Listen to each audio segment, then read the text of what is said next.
Hi there. Yes, the phone number is 877-97-ERIC, 877-973-7425, should you wish to be a part of this here program. Charles Coolidge has died. Now, many of you won't know the name Charles Coolidge. You should know the name Charles Coolidge. He was a U.S. Army technical sergeant and a recipient of the Medal of Honor for his actions in France during World War II. He was the only surviving Medal of Honor recipient from the European theater of war and the only surviving honoree to have received the Medal of Honor during the war. He actually died in April at 99.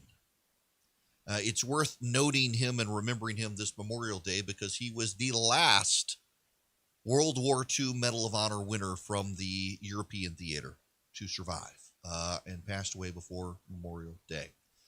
Out in Colorado, they were having a Memorial Day celebration, and a drunk person ran through a stop sign and plowed into the cemetery in the middle of the ceremony. My goodness gracious. Folks, I have this thing I've been using in my house, and I'm delighted they're an advertiser. It's called Eden Pure. It's an air purifier, and it's filterless, and it's small. You can hold it in your hand. It works so well. We actually went up to the mountains and took it with us in the mountain house, and thankfully, because someone had been using the fireplace. This thing doesn't mask odors. It eliminates odors. It also wipes out black mold and mildew and pollen during the rainy season and stuff. It's so great. If you want one, they've got a great deal. You can save, get their lowest price by going to EdenPureDeals.com, EdenPureDeals.com, and click on my name, Erick Erickson. You will see the deal. It's Eden like the Garden of Eden, pure as the driven snow, deals.com. And you click on Erick Erickson, and look at this. You save, you can get it one for $97 instead of $129. It's great savings, and it really, really does work. It cleans your air. My son sleeps with one at night, gets rid of he doesn't wake up with a snoggy nose. I travel with it because, it fits in your bag. It's small, and it works in the Eden Pure Thunderstorm, and it's filterless. EdenPureDeals.com. Click on my name. Use my name, Eric, at checkout for the discount.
Hello, welcome. It is Erick Erickson here, nationwide, broadcasting from WSB in Atlanta, Georgia, to all of you around the nation. It is hot here. I don't know where it is, what it's like where you are, but I do have blue skies today, which is great. The phone number, should you wish to join me, 877-97-ERIC, 877-973-7425.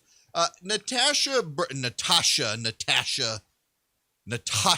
Bertrand is a Russia conspiracy theorizer who worked for Politico and has been hired now by CNN. Glenn Greenwald says Natasha Bertrand is a deranged conspiracy theorist and scandal-plagued CIA propagandist.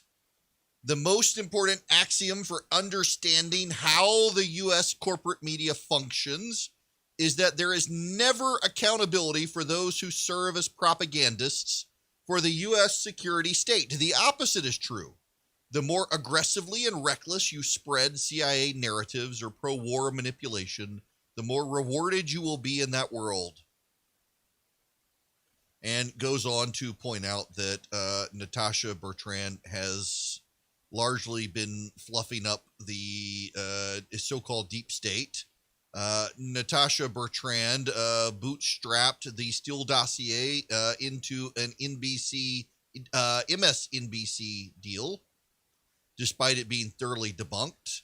She defended it even after the Mueller report repudiated its key findings, and on she went. And now she's jumped ship to Politico, from Politico to CNN.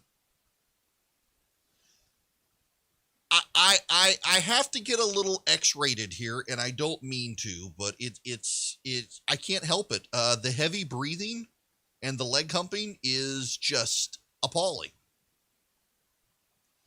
This is a headline at CNN. CNN apparently has gone fully in the tank with propagandizing state media, as they used to call Fox News. They're now doing it. You can almost, if you squint, see Bertrand humping Kamala Harris's leg here. It's almost as if Harris's team wrote the CNN story. In the weeks since the president asked her to take charge of immigration from Central America, Vice President Kamala Harris, Queen herself, and her staff have sought to make one thing clear. She does not manage the southern border. Two White House officials familiar with the dynamic said Harris and her aides have emphasized internally that they want to focus on conditions in Central America that push migrants to the U.S. southern border, as President Joe Biden tasked her to do.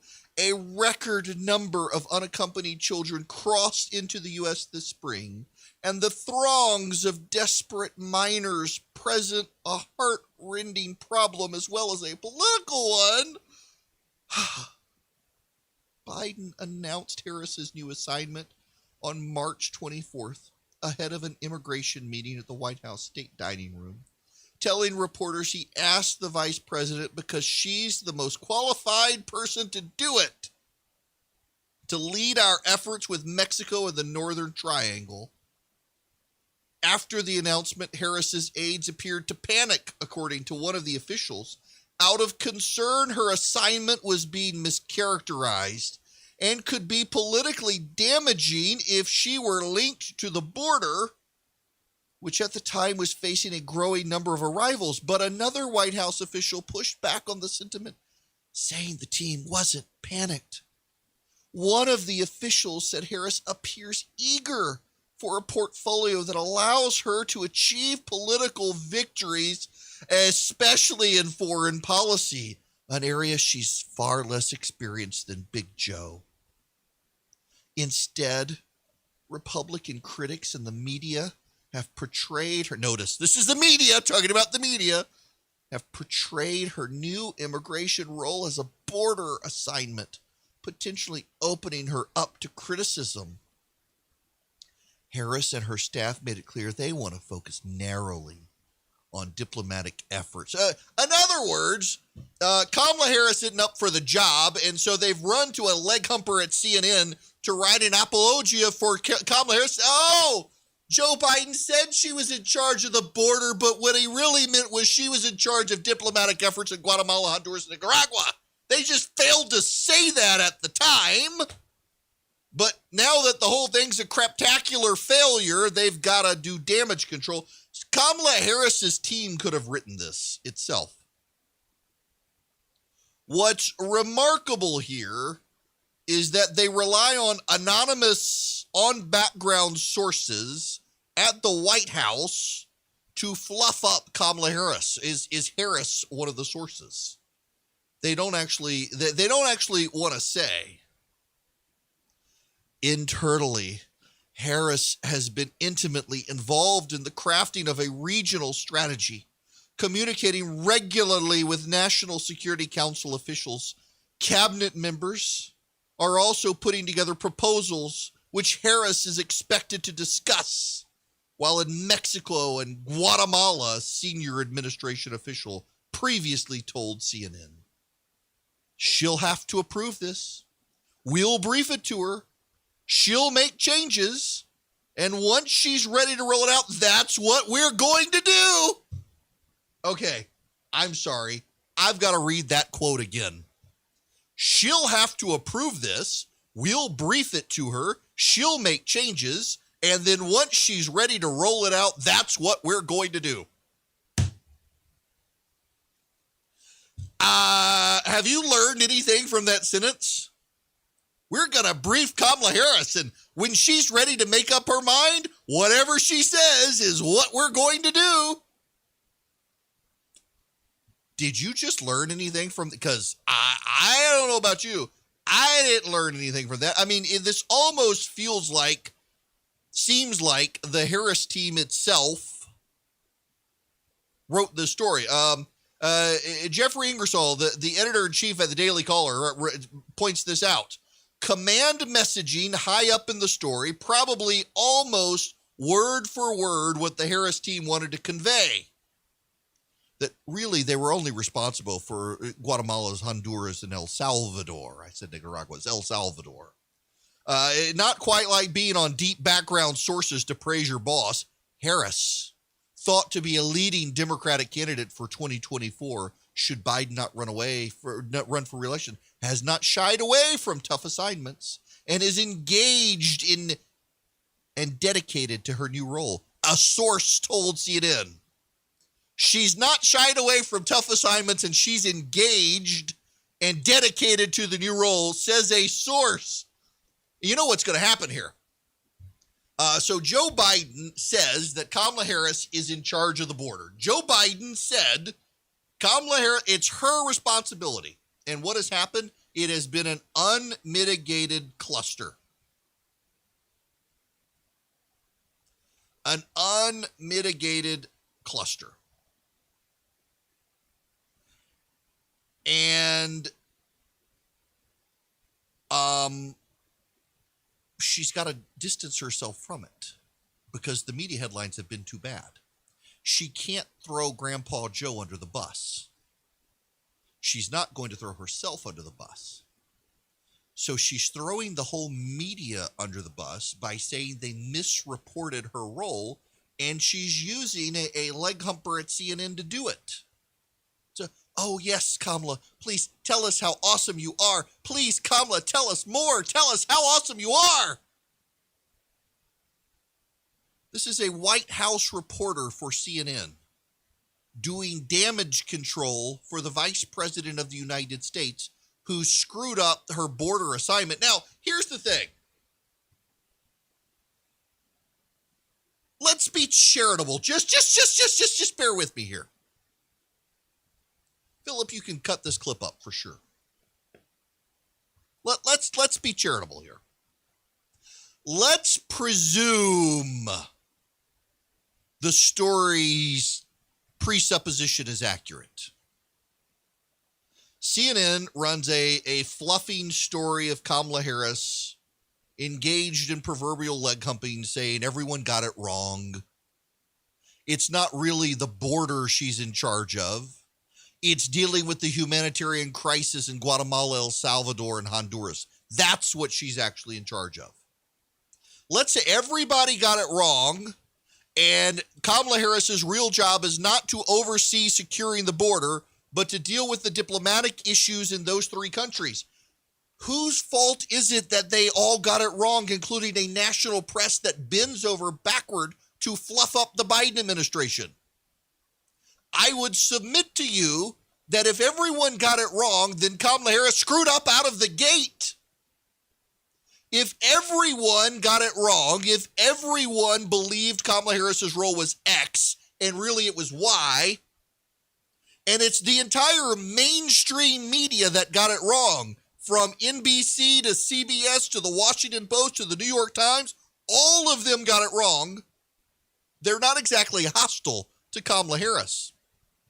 So either she screwed up the border situation or she screwed up how she even talks about what her actual role is. Either way, it's a Kamala Harris screw up. It's not the Republicans. And contrary to what CNN says, it's not the media. Can you imagine Brian Stelter at CNN, how he would take another network just blanketly asserting, oh, the media got it wrong? But it's a CNN reporter telling everyone the media got it wrong, doing damage control for Harris on this.